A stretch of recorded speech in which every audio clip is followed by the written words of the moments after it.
नमस्कार, मैं हिम कल्याणी सिन्हा, प्रधान पाठक शासकीय प्राथमिक शाला अकोला, विकास खंड साजा, जिला बेमेतरा से।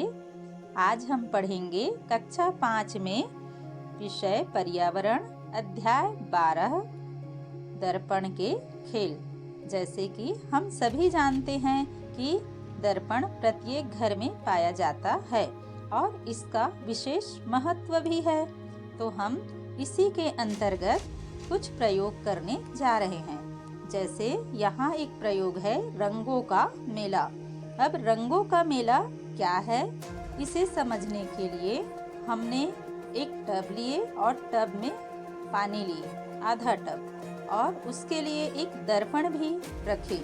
दर्पण को इस तरह से डुबाए पानी में कि जो सूर्य की रोशनी है वो सीधे दर्पण पर पड़े, यानी हमें धूप में रखना था इसे, तो हमने धूप में रखे हैं।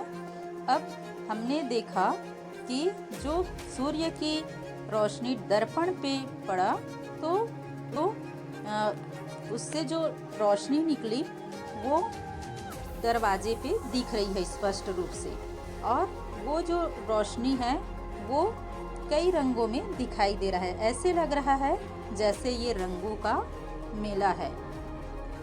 अब हम दूसरे प्रयोग की ओर चलते हैं। दूसरे प्रयोग में हमने एक मोमबत्ती लिए और 2 दर्पण लिए। तो देखते हैं कि मोमबत्ती तो हमारे पास एक है, लेकिन ये जो दर्पण है उसमें अलग अलग कैसे दिखेगा। दोनों दर्पण को जोड़े आपस में और जोड़कर मोमबत्ती उसके सामने रख दिए। देखें कि दोनों दर्पण में मोमबत्ती दिखाई दे रहे हैं। तो दर्पण के खेल के अंतर्गत हम और भी प्रयोग किए इसमें। जैसे आधी पत्ती पूरी करो। एक पत्ती लिए और उस पत्ती को हमने बीच से काट दिए। काटने के बाद दर्पण को जो जहाँ पे कटा हुआ हिस्सा था वहाँ पर हमने रख के देखे तो जो पत्ती है वो पूर्ण रूप से पूरा के पूरा दिखाई दे रहा था। यानी ऐसे लग रहा था जैसे वो पत्ती आधा नहीं है, वह पूरा है।